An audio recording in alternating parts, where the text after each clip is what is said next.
Hello students. आज की इस वीडियो में आज मैं कक्षा 10वीं वाले विद्यार्थियों को मॉडल पेपर दिखाने वाला हूँ। कई बच्चे जो है वो मॉडल क्वेश्चन पेपर के बारे में बात कर रहे थे ना। मॉडल क्वेश्चन के बारे में मेरे पास कमेंट भी आता था।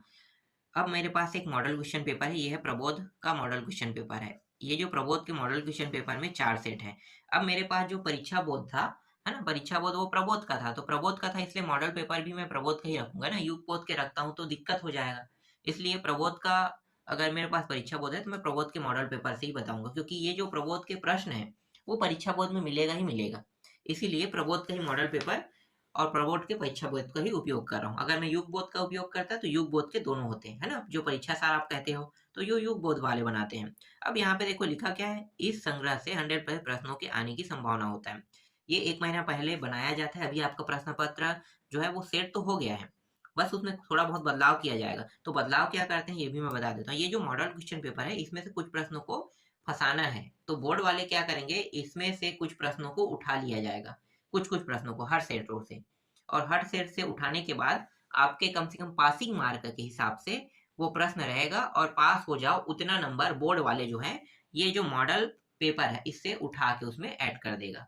जैसे कि एक युग बोध का था, युग बोध में भी वैसे ही करेगा। तो समझ में आ रहा है कि ये जो प्रबोध मॉडल क्वेश्चन पेपर, इससे प्रश्न कैसे फंसते हैं, है ना, कुछ इसी प्रकार से। लेकिन 100% प्रश्न यहाँ से नहीं आएगा, क्योंकि ये पहले बना है और ये बनने के बाद जाता है बोर्ड के पास। बोर्ड जो होता है इसमें से कुछ प्रश्नों को हर सब्जेक्टों से निकाल लेता है। निकालने के बाद इसमें सिर्फ 25 नंबर या फिर 20 नंबर या फिर 35 नंबर तक के किसी सेट से प्रश्नों को बोर्ड वाले जो है इससे फंसाता है जानबूझ के। ठीक है, जानबूझ के फंसाया जाता है, क्योंकि ये जो प्रबोध वाले हैं ये लोग भी शिक्षा मंडल को पैसा देते हैं।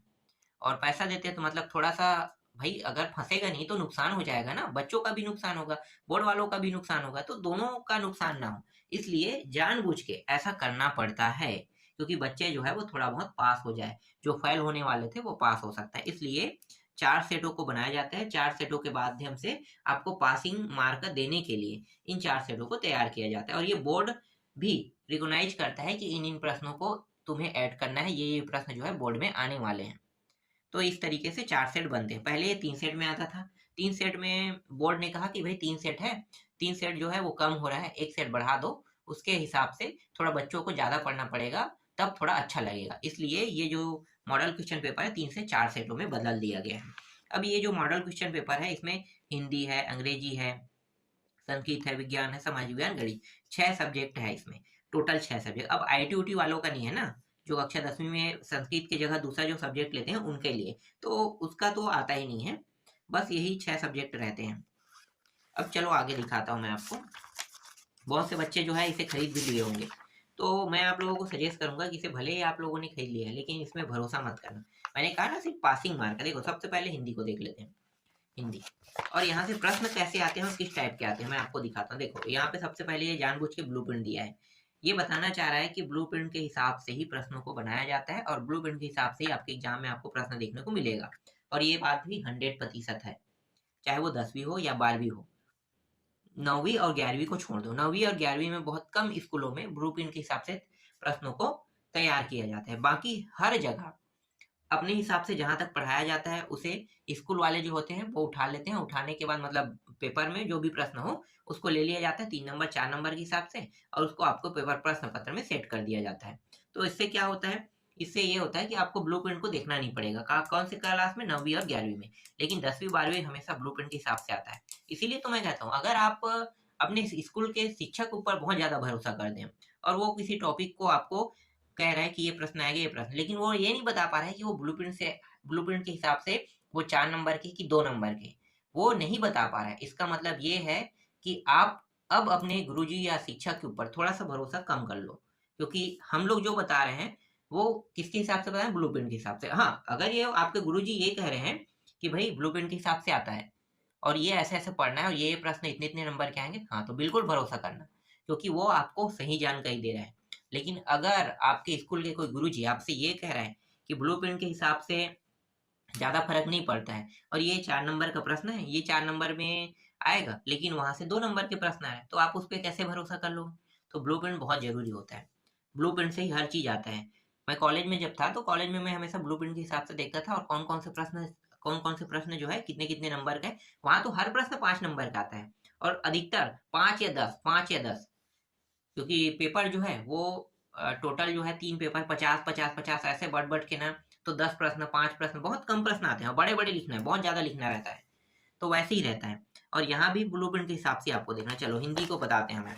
हिंदी और संस्कृत, हिंदी संस्कृत और कौन सा एक अंग्रेजी, 3 सब्जेक्ट को मैं हमेशा रेयर मानता हूँ। 3 सब्जेक्ट ऐसा सब्जेक्ट है जहां से ये जो टॉपिक आपको दिखाई दे रहा है ना, जैसे कि ये हिंदी सब्जेक्ट है, हिंदी का पहला भाग है समझो, तो प्रबोध का ये मॉडल पेपर का पहला भाग है। तो यहाँ से जो मॉडल पेपर पे है, यहाँ से कितने नंबर के प्रश्न आ सकता है? 3 सब्जेक्ट रेयर मैं मानता हूँ, 3 सब्जेक्ट के बारे में मैं भी ज्यादा नहीं जान सकता, और ये जो मॉडल पेपर बनाने वाला है वो भी ज्यादा नहीं जान सकता, और जानबूझ के इन तीनों सब्जेक्टों में जो बोर्ड है वो जानबूझ के कम करता है प्रश्नों को। इन तीनों सब्जेक्टों में 25 मार्क का 25 नंबर या 25 नंबर से कम के प्रश्न आ सकते हैं। देखो 4 सेट पढ़ोगे और चारों सेट मिला के 25 नंबर या 25 नंबर से कम के नंबर के आ सकते हैं। बाकी विज्ञान, आपका सामाजिक विज्ञान, और एक और कौन सा है, विज्ञान हो गया, सामाजिक विज्ञान हो गया, और गणित, ठीक है। इन 3 सब्जेक्टों में ज्यादा से ज्यादा फंसेगा वो, 35 नंबर तक के उठाएगा, 35 नंबर तक अधिकतर जाएगा। बाकी 3 सब्जेक्टों में 25 या 25 से कम तक के जाने वाले हैं। तो ज्यादा भरोसा आपको इस प्रबोध के मॉडल में नहीं करना है। आप लोगों के पास होगा, अच्छी बात है, पर मैं आपको सजेस्ट नहीं कर रहा हूँ कि ये जो मॉडल क्वेश्चन पेपर है इस पे 100% भरोसा कर लेना। कुछ प्रश्न आते हैं, कितने का आ रहा है ये चीज मैं बता रहा हूँ। अब मैं बता देता हूँ ये जो टॉपिक है, इन टॉपिकों को देख लेना, क्योंकि यहाँ से 1-2 प्रश्न फंसेगा ही फंसेगा। तो बेनिफिट मिल गया ना, 2-3 प्रश्न तो यहाँ से मिल रहा है, तो 2-3 प्रश्नों के लिए देख लेना। और ये जो छोटे छोटे प्रश्न मैंने पहले ही बता दिया है ना, तो ये सारे प्रश्न मैंने जो बताया उनको देख लेना, क्योंकि ये जो 15 नंबर के प्रश्न है ये हमेशा बुक के अंदर से आता है। तो बुक के अंदर से आता है, तो बुक के अंदर वाले प्रश्नों को बुक से तो मैं आपको नहीं बता सकता, मैं कहाँ से बताऊंगा, ऐसे ही कुछ मॉडल क्वेश्चन पेपर से बताऊंगा। तो बुक से देख लेना, बाकी मतलब बुक से मत देखना, इनसे यहाँ से देख लेना, ये मैं बता दूंगा, टेंशन मत लो। यहाँ पे जो प्रश्न दिए हुए हैं, ये जो सारे प्रश्न हैं, ठीक है, तुम्हें एक आध वीडियो के माध्यम से पूरे के पूरे प्रश्नों को एनालिसिस करके मैं बता दूंगा कि इसका उत्तर कैसे होगा, कैसे बनेगा, इसका आंसर क्या है ना, हर एक चीज। इसमें ज्यादा फोकस मत करना। अगर तुम्हें लगता है नया प्रश्न पढ़ना है तो नया पढ़ सकते हो, और मेरे पास पुराने वाला भी है, अगर चाहोगे तो पुराने वाले जो इसी तरीके के जो मॉडल क्वेश्चन पेपर है, 2-3 साल का रिकॉर्ड पुराना पुराना, उस रिकॉर्ड को भी मैं उठा के एक साथ दे सकता हूँ। तो क्या हो गया, उसमें ज्यादा बेनिफिट हो जाएगा। अब चांसेस कम रहेगा उन पुराने मॉडल क्वेश्चन पेपर से फंसने के, लेकिन एक बार भरोसा तो कर सकते हैं ना। और हाँ, कुछ प्रश्न जो है यहाँ से उठाएगा, कुछ प्रश्न जो है आपके पुराने जो रिकॉर्ड है जहाँ से कुछ प्रश्न बने हुए हैं, जैसे 18, 19, 20, 21, 22, 23, 24, वहां से भी थोड़े थोड़े प्रश्नों को उठा दिया जाएगा। तो 2-3-4 ऐसे करके उठा के, यहाँ से भी 2-3-4 ऐसे उठा के टोटल कितना हो जाएगा, 5 से 7 प्रश्न आपको देखने को मिल जाएगा, और 5-7 प्रश्न जो है वो रुकेगा फंसने के लिए। अब सही जोड़ी मिलाव आ जाता है तो आप लोगों के तो बेनिफिट है भाई, ये पूरा 5 नंबर ऐसे ही मिल जाएगा। इसको देखने की जरूरत नहीं, देख लो ना, निर्झर कह रहा है, और अगर आप देखते हो तो किससे संबंधित है, बस इसको ढूंढना है ना। तो निर्झर, तो देख लो भाई, झरना, निर्झर को झरना बोलते हैं ना, ऐसी गृह प्रवेश। अब गृह प्रवेश से संबंधित देखो टॉपिक क्या है, ये क्या है मुझे समझ नहीं आया, गृह प्रवेश है ना, तो आगे देख लेते हैं। दीप जले संग बजे, ये क्या है, तो दीप जले संग जले जो है ये किसी का क्या है, ये भी मुझे पता नहीं चला, चलो उसको भी छोड़ दो। वीर नारायण सिंह के जन्म, ये दे देखो सन मिल गया, तो 2 तो ऐसे ही बन गया। अब घीसा के बारे में पूछ रहा है, घीसा एक संस्करण है मुझे पता है, तो 3 तो बन गया। अब मुझे ये क्या करना है, अब यहाँ पे 2 खेल खेलना है, हमेशा ऐसे ही करना है, दिमाग लगाना पहले, ठीक है, जो जो बन रहा है पहले उनको सही सही कालम में सही सही मिला लेना, ठीक है, सीधे सीधे में। उसके बाद देखो दीप जले संग बजे ये क्या है, और गृह प्रवेश क्या है, तो गृह प्रवेश जो है ये तो पाठ के बारे में बता रहा है ना, तो 2 चीज है। अब यहाँ पे मैं तुक्का लगा सकता हूँ, देखो ये सी सीध में है, तो इसके होने के चांसेस तो कम रहेगा, इसलिए मैंने इसे मैं इसमें डाल दिया और गृह प्रवेश करके मुक्त में डाल दिया। तो इस तरीके से ये सही हो सकता है ना, रिस्क कम हो जाता है लेकिन आसान हो जाता है।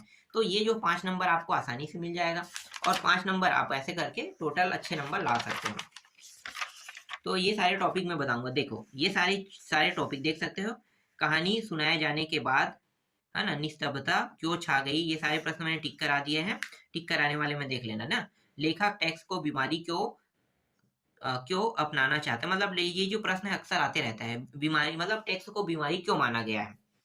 अगर ये टिक नहीं होगा तो देख लेना, टिक कर लेना, मैंने टिक करा दिया है लगभग लगभग, मैं भी पढ़ा तो नहीं था, सीधा फटफट टिक कराया था ना। और सी कुमार किसान से मजदूर कैसे बन गए, देखो ऐसे ही प्रश्न आएंगे एग्जाम में, और ये तुम्हारा बेनिफिट नंबर है, सारे के सारे में बेनिफिट मिलने वाले हैं। चलो अब इस टॉपिक को छोड़ते हैं, निबंध की ओर जाते हैं। लेटर कौन सा आ सकता है, देखो लेटर में यहाँ पे देखो शुल्क मुक्ति का दिखाया है और ध्वनि विस्तारक यंत्र, और मैं बता सकता हूँ ध्वनि विस्तारक यंत्र के आने की चांसेस ज्यादा है, इसलिए बहुत ज्यादा फोकस करना है इसमें। अब एक अपठित गद्यांश भी आएगा ना, तो अपठित गद्यांश कोई भी आ सकता है और ये आसान रहता है, तुम्हें इसमें टेंशन लेने की जरूरत नहीं है। गद्यांश को उपयुक्त शीर्षक कह रहे हैं तो शीर्षक बता देना है, ठीक है। वही जो टाइटल होता है इसको पढ़ना, पढ़ने में 2-3 टाइटल निकलता है, मैंने पहले ही आपको वो बताया था कि 2-3 टाइटल मिलता है, 2-3 टाइटलों में से एक टाइटल को आपको लेना था, अपने हिसाब से बता सकते हो, ठीक है। तो जो भी रहेगा उसको देख के बनाना है, जो नहीं कि यहाँ पे दिया है वही आए। यहाँ पे दिया है इसके एक भी गारंटी नहीं, एक भी गारंटी नहीं, मतलब बाहर से ही आएगा, ये जो गद्यांश है वो 100% बाहर से ही आएगा, इसमें जो दिया है उसमें से एक भी नहीं आने वाले। अब देखो यहाँ पे निबंध क्या है, जीवन में खेलों मत छत्तीसगढ़। अब ये सबसे ज्यादा इंपॉर्टेंट हो रहा है, जीवन में खेलों का महत्व, इसके आने के चांसेस, ये तो आता ही नहीं है, इसको देखना नहीं, मैंने शुरू में बता दिया था। अब इसी तरीके से हर एक सेटों को देखना पड़ेगा, हर सेट को, तो भाई सभी सेटों को तो नहीं देख सकते ना, हर सेट में अलग अलग है। देखो जैसे कि ये देखो बोर्ड में अनुसूची वाला है, मैंने बता दिया कि कौन कौन सा कैसे कैसे प्रश्न आ सकते हैं, इसलिए तुम्हें इन चीजों में ज्यादा फोकस नहीं करना है, जो शुरू में बताया गया उन्हीं को देखना है ना। मैं दिखा देता हूँ अंग्रेजी को, अंग्रेजी में क्या चीज बताना चाहता है नोटिस में, नोटिस वोटिस में क्या क्या बताना चाहता है वो देख लेते हैं, कहाँ है भाई अंग्रेजी का। इसके बाद अब धीरे धीरे ना इसको पूरा एनालिसिस भी करेंगे। ये है 24 पेज नंबर कहाँ पे है, 24 क्या है, 1 से 24 पेज तक है, पेज नंबर बताया ही नहीं है, चलो कोई बात नहीं, पेज नंबर नहीं बताया तो दूसरा टॉपिक है ना हिंदी के बाद में, ये है।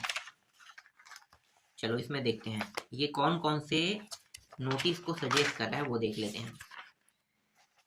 देखो 3 से 5 ये प्रश्न है, प्रश्न के बारे में मैंने बता दिया है ना, ये 7 से हो गया, कौन कौन से इंपॉर्टेंट पूरा टिक करा दिया हूँ मैं।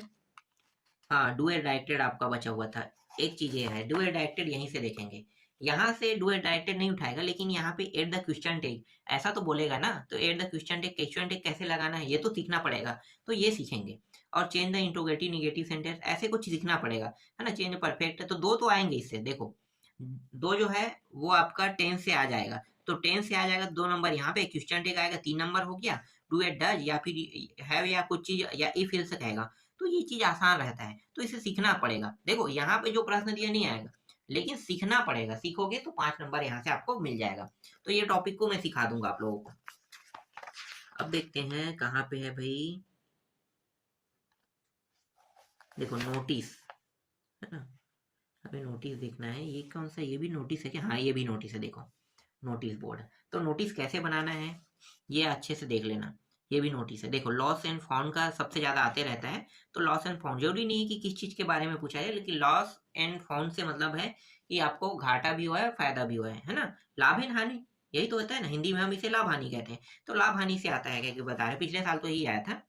और ये क्या है, एनुअल स्पोर्ट, एनुअल स्पोर्ट से संबंधित भी आ सकता है, ये मजेदार रहता है, थोड़ा सा पढ़ना समझ में आ जाएगा। देखो मैं आपको थोड़ा सा हिंदी में बता देता हूँ, ये एनुअल स्पोर्ट वाला क्या होता है, कैसे होता है एनुअल स्पोर्ट का नोटिस। तो सबसे पहले अपने स्कूल को नाम लिखना है, जब भी किसी फंक्शन के बारे में आपको कहेगा कि हमें अपने स्कूल में गैदरिंग कराना है, कोई कार्यक्रम कराना है, स्पोर्ट गैदरिंग कराना है ना, स्पोर्ट गैदरिंग मतलब खेल कराना, खेल प्रतियोगिता वो भी हो गया। आप 15 अगस्त 26 जनवरी के लिए भी कोई कार्यक्रम करवा रहे हैं तो उसमें नाम देने के लिए क्या होगे, तो वो सब चीज है, तो पहले स्कूल का नाम लिखो, फिर जिस स्कूल आपका स्कूल है उस स्कूल का नाम जगह को लिखना पड़ेगा, फिर एनुअल स्पोर्ट है ना, किसके लिए, स्पोर्ट के बारे में स्पोर्ट लिखोगे, गैदरिंग रहेगा तो गैदरिंग लिखोगे, पिकनिक रहेगा तो पिकनिक लिखोगे, ठीक है। तो ये वैसे ही है। इसके बाद अंदर में क्या टॉपिक लिखोगे, अंदर में बस इतना लिखोगे कि जो व्यक्ति पिकनिक में जाना चाहता है, हिंदी में बता रहा हूँ ना, जो व्यक्ति पिकनिक में जाना चाहता है वो व्यक्ति अपना नाम इस से इस डेट तक के लिख ले, मतलब लिखवा ले, ठीक है। और लिखवाने का जगह भी आप बता सकते हो कि यहाँ पे आके आपको लिखवाना है।